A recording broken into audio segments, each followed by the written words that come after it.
श्री कृष्ण की अद्भुत कथाओं में आप सभी का स्वागत है।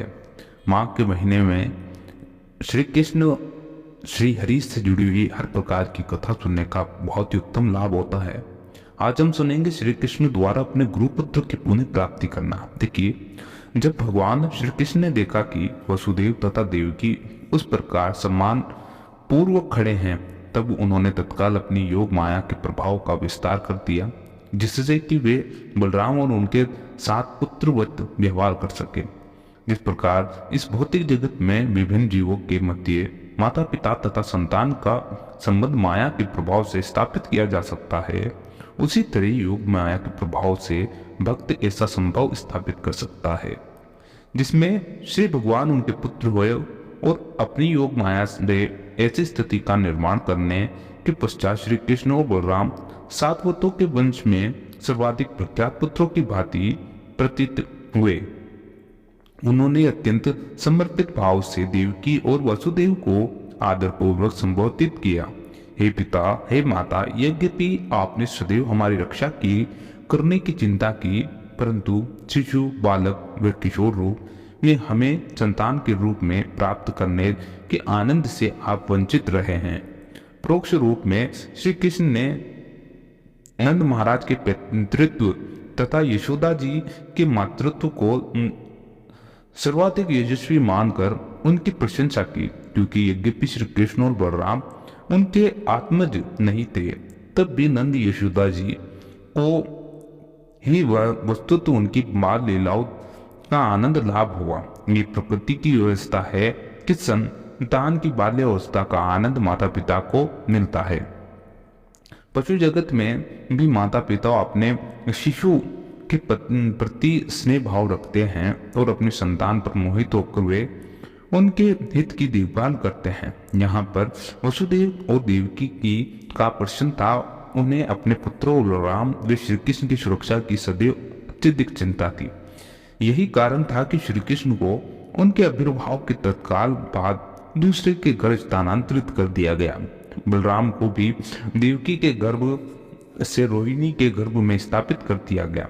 वसुदेव तथा देवकी श्री कृष्ण एवं बलराम की सुरक्षा के विषय में अत्यंत चिंतन थे। वे उनकी बाल लीलाओं का आनंद न उठा पाए। श्री कृष्ण ने कहा कि दुर्भाग्य से देव इच्छा के कारण हमारा लालन पालन हमारे माता पिता के साथ हाथों न हो पाया और वे घर पर हमारी बाल्यावस्था के सुख का आनंद न उठा सके। पिताजी तथा माताजी मानव को पितृ ऋण चुकाना होता है। वो भौतिक जगत में सभी लाभों को प्राप्त करने का साधन यही शरीर जिसमें प्राप्त होता है, वे उन माता पिता के प्रति मानव पर पितृ ऋण होता है।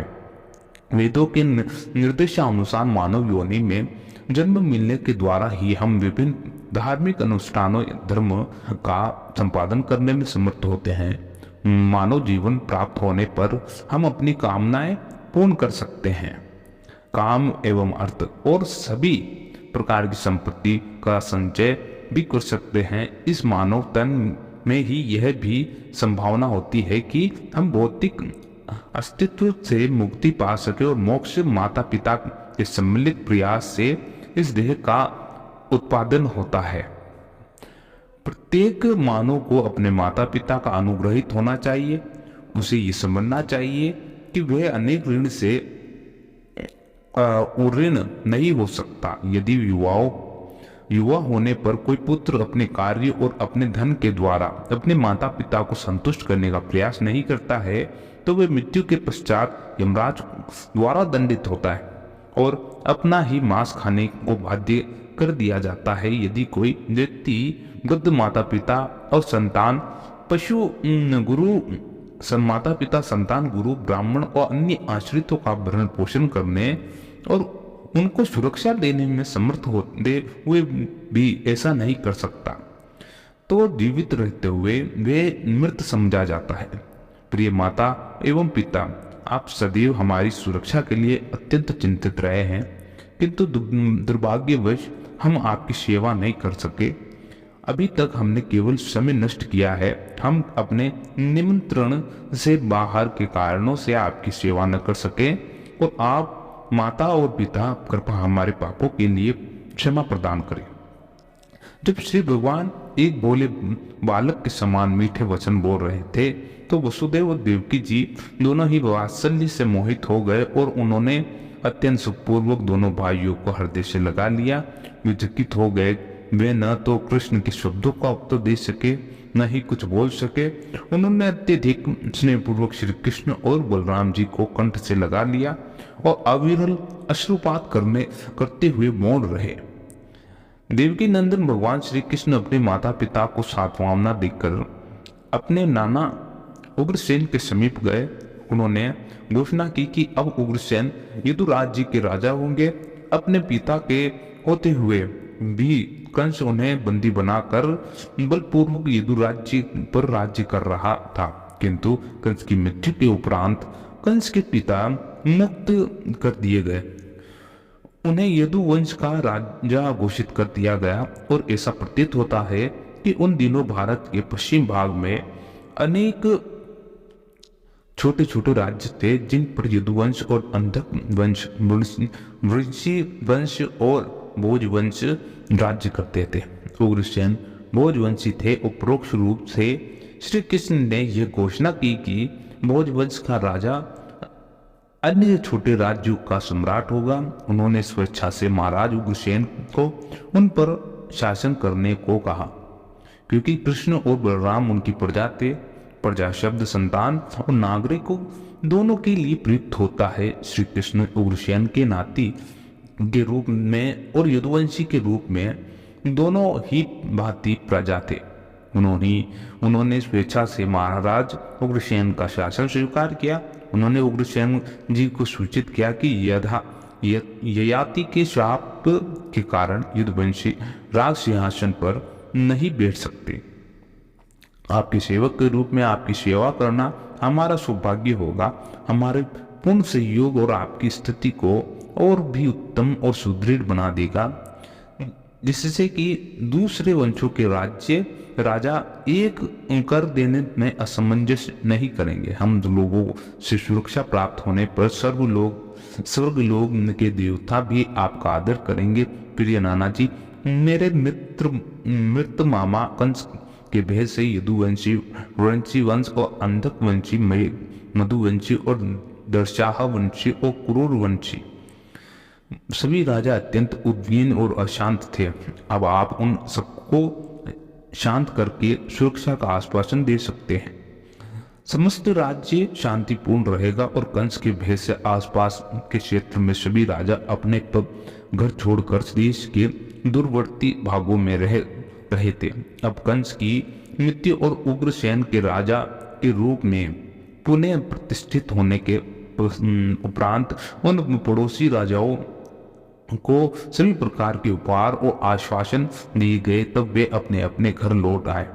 इस श्रेष्ठ राजनीतिक व्यवस्था के पश्चात श्री कृष्ण और बलराम जी बलशाली भुजाओं द्वारा सुरक्षित मथुरा के नागरिक मथुरा में निवास करके सुखी हुए। श्री कृष्ण और बलराम जी की उपस्थिति में एक उत्तम शासन के होने के मथुरावासी अपनी सभी भौतिक कामनाओं और आवश्यकताओं की पूर्ति में पूर्ण संतुष्टि अनुभव करते थे। उन्हें प्रतिदिन श्री कृष्ण और बलराम जी के प्रत्यक्ष दर्शन होते थे।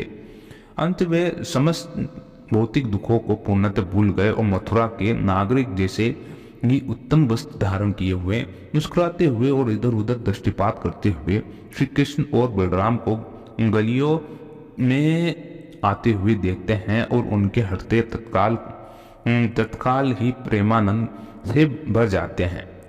मुकुंद के साकार दर्शन मात्र से ही आनंदपूर्ण हो जाते थे। तो मुकुंद का अर्थ है कि वह जो मुक्ति और दिव्य आनंद का प्रदान से सके। श्री कृष्ण उपस्थिति ने ऐसी स्फूर्तिदायक औषधि का कार्य किया कि उनके मुखारपिंड के नियमित दर्शन से न केवल मथुरा की युवा पीढ़ी अपितु वयोवर्त भी यौवन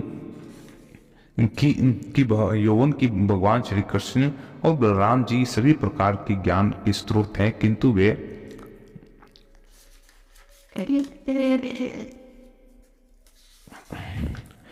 यौवन की शक्ति और बल से पूर्णतः अनुप्राणित हो गए थे। श्री कृष्ण और बलराम वहां थे। अतः माता यशोदा और नंद महाराज भी मथुरा में रह रहे थे, किंतु कुछ काल पश्चात उन्हें वृंदावन लौटने की इच्छा प्रकट की। श्री कृष्ण और बलराम ने उनके समक्ष जाकर उनका अत्यंत भावपूर्ण और प्रेम पूर्ण आलिंगन किया। तदुपरांत श्री कृष्ण ने कहा कि हे पिता और वे माता, यद्यपि मैं जन्म से वसुदेव और देवकी जी का पुत्र हूँ, किंतु आप ही हमारे सच्चे माता पिता रहे हैं, क्योंकि हमारे जन्म और बाल्यावस्था से ही आपने अत्यंत स्नेह और प्रेम पूर्वक हमारा लालन पालन किया है। स्वयं की संतान को कोई जितना स्नेह और प्रेम दे सकता है, उससे कहीं अधिक प्रेम अपने हमें दिया है। आप वस्तुतः हमारे माता पिता, और क्योंकि आपने हमारा पालन पोषण उसी प्रकार अपनी संतान की भांति किया है, जब वे अनाथों जैसे कुछ विशेष कारणों वश हमारे माता पिता ने हमारे त्याग कर दिया था और आपने हमारी रक्षा की थी। प्रिय माता एवं पिताजी, मुझे याद है कि हमें यहाँ छोड़कर वृंदावन लौटने में आपको वियोग के दुख का अनुभव होगा, किंतु आप निश्चित रहिए, मैं वृंदावन लौट आऊंगा और अपने जन्मदाता माता पिता वसुदेव जी तथा देवकी को, अपने नाना उग्रसेन जी को तथा अन्य संबंधियों वे परिवार के सदस्यों को थोड़ा सुख संतोष देने के उपरांत मैं अवश्य ही वृंदावन लौट आऊंगा।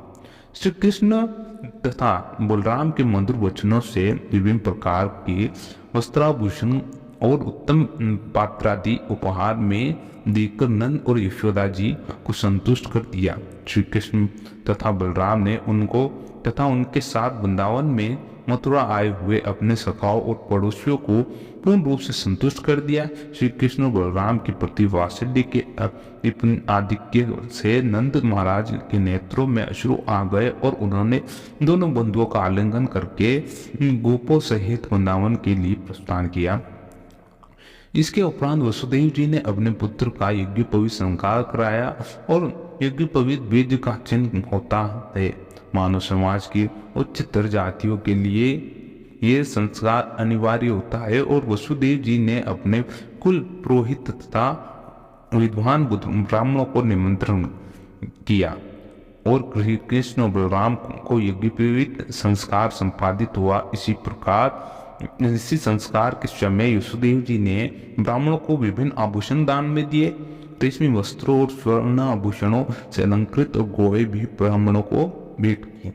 पहले ही श्री कृष्ण और बलराम जी के जन्म के समय वसुदेव जी ब्राह्मणों को गोदान करना चाहते थे, किंतु कंस के बंदी होने के कारण केवल अपने मन में ही दान का संकल्प किया था। कंस की मृत्यु हो जाने से अब वस्तुतः ब्राह्मणों को गाय दी गई। श्री कृष्ण और बलराम को यज्ञोपवीत संस्कार हुआ और उन्होंने गायत्री मंत्र का जप किया। यह मंत्र शिष्यों को यज्ञोपवीत संस्कार के उपरांत दिया जाता है। बलराम जी और श्री कृष्ण के इस मंत्र के जप का कर्तव्य उचित रूप से पूरा किया। इस मंत्र का जप करने वाले को कुछ विशेष नियमों और व्रतों का पालन करना पड़ता है। यद्यपि श्री कृष्ण तथा बलराम जी दोनों ही दिव्य पुरुष थे तथा उन्होंने इन विधि विधानों का कठोरता से पालन किया। दोनों को उनके कुल के पुरोहित गार्गाचार्य ने मंत्र दिया और गार्गाचार्य यदुवंश के आचार्य गर्ग मुनि के नाम से प्रसिद्ध हुए। वेदी संस्कृति के अनुसार प्रत्येक सम्मानीय व्यक्ति को एक आचार्य तथा गुरु होता है, और जब तक कोई गुरु अथवा आचार्य से दीक्षा तथा मंत्र नहीं लेता, उसे पूर्ण रूप से सुसंस्कृत व्यक्ति नहीं माना जाता। अतः यह कहा गया है कि गुरु का आश्रय लेने वाला वास्तव में पूर्ण ज्ञान में अवस्थित होता है।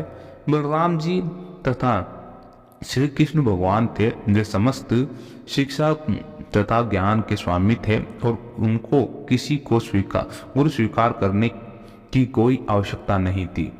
किंतु जनसाधारण के मार्गदर्शन के हेतु उन्होंने भी आध्यात्मिक ज्ञान के प्रपत्ति के लिए गुरु स्वीकार किया और आध्यात्मिक जीवन के प्रशिक्षित होने के लिए गायत्री मंत्र में दीक्षित होने के उपरांत शिष्य को कुछ काल तक गुरु के बाहर गुरु के निर्देशन में रहने की प्रथा है। इस काल में सबको गुरु के अधीन साधारण सेवक की भांति कार्य करना पड़ता है। आचार्य के अधीन रहने वाले ब्रह्मचारी के लिए बहुत से विधि विधान होते हैं और भगवान श्री कृष्ण और बलराम ने गुरु के मार्गदर्शन में रहते हुए इन विधि विधानों का कठोरता से पालन किया। उनके गुरु का नाम सांदीपनि मुनि था और उनका आश्रम उत्तर भारत में था और शास्त्रों के आदेशानुसार गुरु का आदर भगवान के समान करना चाहिए और उन्हें श्री भगवान के बराबर के स्तर का ही समझना चाहिए।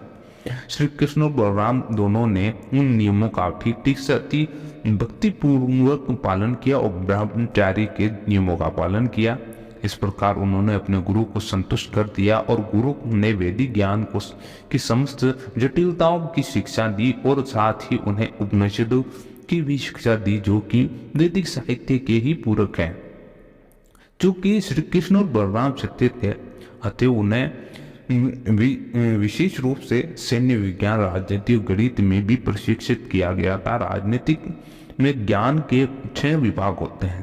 संधि कैसे करे, युद्ध कैसे करे, शांति कैसे स्थापित करे, फूट डालकर किस प्रकार राज्य करे और आश्रय कैसे दे आदि। श्री कृष्ण और बलराम को पूर्ण व्याख्या के साथ इन सभी विषयों की शिक्षा दी गई और नदी के जल का स्रोत सागर है। सागर के जल के वाष्पीकरण द्वारा मेघों का निर्माण होता है। वही जल फिर वर्षा के रूप में समस्त पृथ्वी पर वितरित होता है। अंततः वही जल नदियों के रूप में पुण्य सागर की ओर जाता है। उसी भांति भगवान श्री कृष्ण और बलराम जी सभी ज्ञान के स्रोत है, किंतु सामान्य बालकों के समान अभिनय कर रहे थे। अतः उन्होंने एक उदाहरण प्रस्तुत किया जिससे कि वे लोग उचित स्रोत से ज्ञान प्राप्त करें। इस प्रकार उन्होंने गुरु से ज्ञान प्राप्त करना स्वीकार किया और श्री कृष्ण और बलराम जी ने गुरु से केवल एक बार श्रवण कर सभी कलाओं एवं विज्ञान की शिक्षा प्राप्त कर ली। मानव समाज में जिनकी आवश्यकता होती है वे सभी आवश्यक कलाएं और विज्ञान उन्होंने 64 दिवसों वे 64 रात्रियों में सीख लिए। दिन में वे अपने गुरु से किसी विषय पर शिक्षा प्राप्त करते थे और गुरु से सुनकर रात्रि तक वे उसी ज्ञान के विभाग में विशेषज्ञ बन जाते थे। सर्वप्रथम उन्होंने गायन, गीत रचना और विभिन्न रागों को पहचानने की विद्या सीखी। उन्होंने समय के अनुकूल प्रतिकूल विभिन्न राग और रागनियों को सीखा। जिस प्रकार भिन्न भिन्न लयों को सुरों को गाया जाता है, उनकी संगति में विभिन्न प्रकार के तबलों और मृदंग आदि को बजाते थे। उन्होंने यह भी सीखा कि उन्होंने लय, सुर और विभिन्न प्रकार के गीतों के साथ नृत्य करना सीखा। उन्होंने नाटक लिखना सीखा और विभिन्न ग्रामीण कलाओं से प्रारंभ करके उन्होंने सर्वोच्च पूर्णता तक विभिन्न प्रकार के चित्रकारी सीखे और उन्होंने मुख पर तिलक लगाना और गाल और कपाल पर भिन्न भिन्न प्रकार के बिंदु चित्रित करना सीखा। तदंतर उन्होंने चावल व आटे के पतले गोल से धरती और अल्पना बनानी भी सीखी। घर अथवा मंदिर में शुभ संस्कारों के संपादन के समय अल्पना अथवा रंगोली बनाने का प्रचलन अत्यंत लोकप्रिय है। उन्होंने पुष्प शैया बनाने और वस्त्रों और पत्तियों को रंगीन चित्रों से सज्जित करने की भी कला सीखी। उन्होंने विभिन्न मूल्यवान रत्नों को आभूषण से जड़ने की कला के साथ ही जल तरंग बजाना सीखा और जल के पात्रों को एक निश्चित मात्रा में जल से भरकर जब वे बजाया जाता है तो विभिन्न स्वर निकलते हैं। जब उन पात्रों को एक साथ रख कर बजाया जाता है तो सुरीली ध्वनियां निकलती है।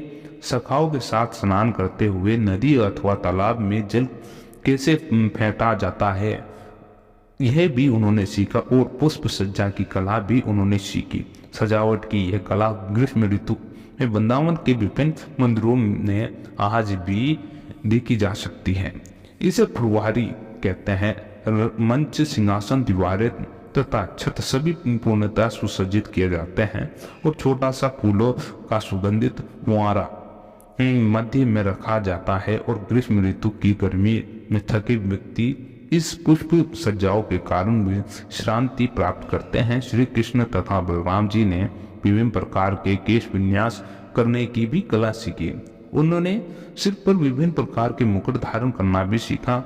उन्होंने रंगमंच पर अभिनय करना सीखा और नाटक के कलाकारों को कान के ऊपर पुष्पालंकारों से सजना और चंदन के आलोकों और जल का सम्मिश्रण छिड़क कर एक मधुर सुगंध उत्पन्न करना भी उन्होंने सीखा।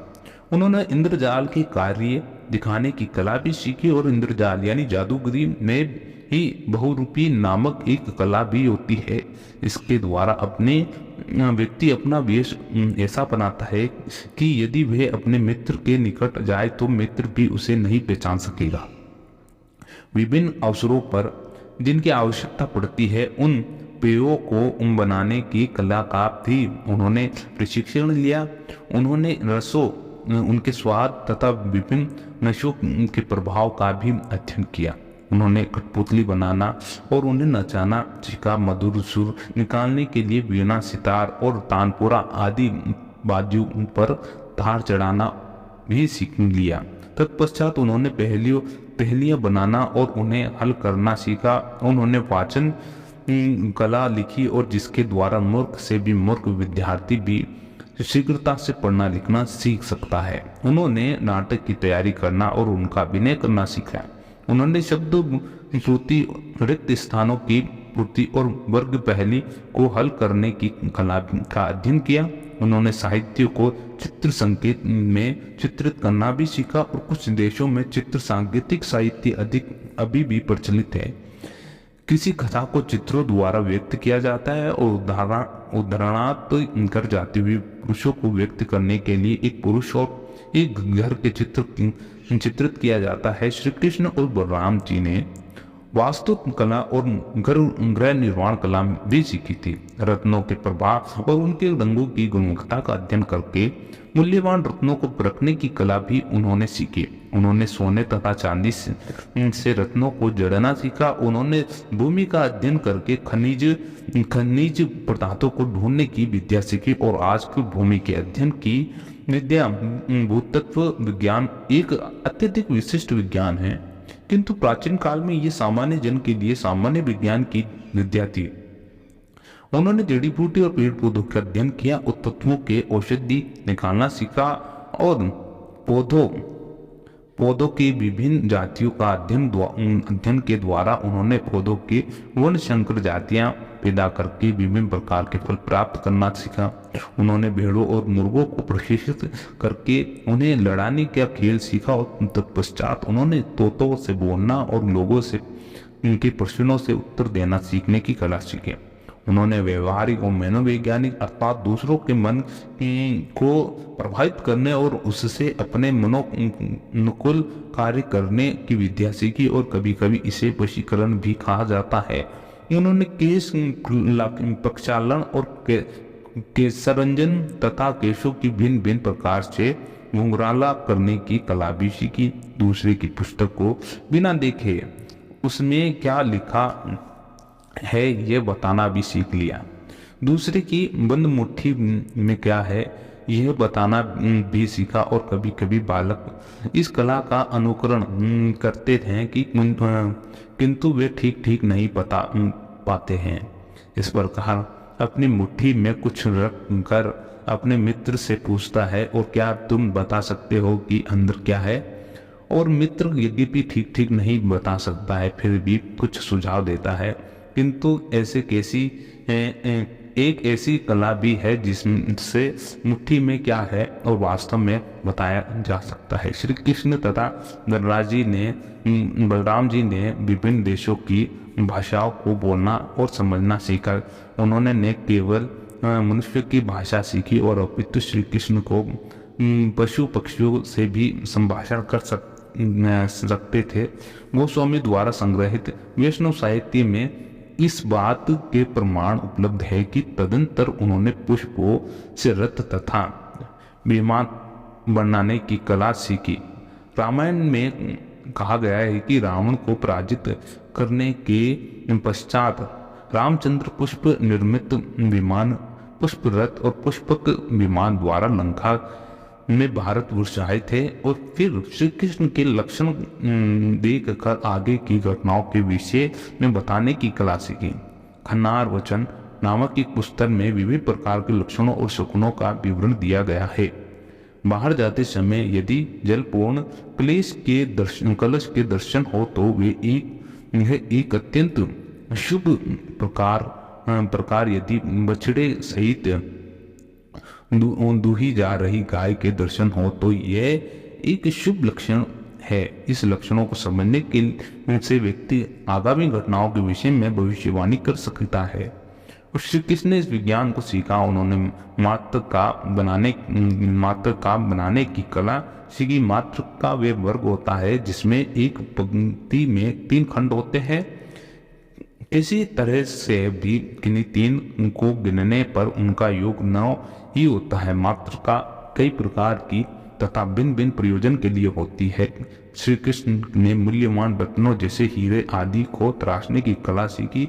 मन में आशु पद्म रचना के द्वारा प्रश्नों की करने की कला भी उन्होंने सीखी। विभिन्न पदार्थों के संयोग और कर्म परिवर्तनों की क्रिया प्रतिक्रियाओं के ज्ञान का भी उन्होंने अध्ययन किया और उन्होंने मनोचिकित्सक की भी कला सीखी। मनोचिकित्सक दूसरे व्यक्ति के मन में होने वाली गतिविधियों को समझ सकता है। उन्होंने इच्छा को संतुष्ट करने की कला सीखी और कामनाओं की पूर्ति अत्यंत कठिन होती है। यदि कोई ऐसा वस्तु की कामना करे जिसे पूर्ण करना असंभव हो, तब इच्छा पर विजय पाकर उसे संतुष्ट किया जा सकता है। ये भी कला है कि इस कला का द्वारा काम वासना का भी दमन किया जा सकता है। ब्रह्मचारी के जीवन में भी ऐसे क्षण आ सकते हैं जब वे कामातुर हो जाता है, किंतु इस कला द्वारा वे काम का दमन कर सकता है और इस कला द्वारा शत्रु को भी मित्र बनाया जा सकता है अथवा किसी तत्व की क्रिया को दूसरी वस्तुओं में स्थानांतरित किया जा सकता है। समस्त ज्ञान विज्ञान और कलाओं के सागर श्री कृष्ण और बलराम ने अपने पूर्ण बोधों का प्रदर्शन करते हुए गुरु की सेवा के लिए उनकी किसी भी इच्छा के लिए स्वयं को प्रस्तुत किया। विद्यार्थियों द्वारा गुरु की इच्छा पूर्ति गुरु दक्षिणा कहलाती है। विद्यार्थी के लिए यह आवश्यक है कि शिक्षक के द्वारा भौतिक अथवा आध्यात्मिक ज्ञान की प्राप्ति के बदले शिक्षक को संतुष्ट करे। जब श्री कृष्ण और बलराम ने इस प्रकार अपनी सेवा प्रस्तुत की तो सांदीपनि मुनि ने सोचा कि उनसे किसी ऐसी अद्भुत तथा असामान्य वस्तु की मांग करनी चाहिए जिसे साधारण विद्यार्थी न दे सके। अतएव उन्होंने अपनी पत्नी के मंत्रणा की कि उनसे क्या मांगना चाहिए। उन्होंने श्री कृष्ण और बलराम की असाधारण शक्तियों के दर्शन किए हैं। वे समझ सकते हैं कि दोनों बालक वस्तुतः श्री भगवान हैं और अंत उन्होंने प्रभास क्षेत्र के तट पर डूब चुके अपने पुत्र को पुण्य लौटाने की मांग करने का निश्चय किया। जब श्री कृष्ण और बलराम जी ने गुरु से अपने पुत्र को प्रभास क्षेत्र के तट पर हुई मृत्यु के विषय में सुना तो अपने रथ पर बैठकर उन्होंने काल सागर की ओर प्रस्थान कर दिया और सागर तट पर पहुंचकर उन्होंने सागर से गुरुपुत्र को लौटने का आदेश दिया। वरुण देव तत्काल भगवान के समक्ष प्रकट हुए और अत्यंत विनम्रता से आदर पूर्वक उन्हें प्रणाम किया। भगवान ने कहा कि कुछ काल पूर्व तुमने हमारे गुरु के पुत्र को डुबो दिया था। मेरा आदेश है कि तुम उसे लौटा दो। समुद्र ने उत्तर दिया कि उस बालक को तो वस्तुतः मैंने नहीं अपितु उसे पंचजन नामक असुर ने पकड़ा था। ये विशाल असुर असाधारण थे। एक शंख के रूप में गहरे जल में रहता है और आपके गुरु के पुत्र को संभवतः उसने खा लिया होगा। अब वे उनके उदर में होंगे। ये सुनकर श्री कृष्ण ने गहन जल में डुबकी मारी और पंचजन असुर को पकड़ लिया। उन्होंने उसी स्थान पर उनका वध किया, किंतु उसके उदर में उन्हें गुरुपुत्र नहीं मिला। अतः शंख आकार वाले असुर के मृत शरीर को लेकर वे प्रभास क्षेत्र में तट पर अपने रथ के पास गए तो वहां से उन्होंने यमराज की पूरी संयमनी की ओर प्रस्थान किया और हला युद्ध नाम से हर्षित अपने ज्येष्ठ भ्राता के तथा और श्री कृष्ण वहां पहुंचे और उन्होंने शंख बजाया। ये ध्वनि अथवा गूंज को सुनकर यमराज प्रकट हुए और सादर प्रणाम करके उन्होंने श्री कृष्ण का स्वागत किया। और यमराज जी को ज्ञात था कि श्री कृष्ण और बलराम कौन है, अतः उन्होंने तत्काल ही अपनी विनती से सेवा भगवान को अर्पित कर दी।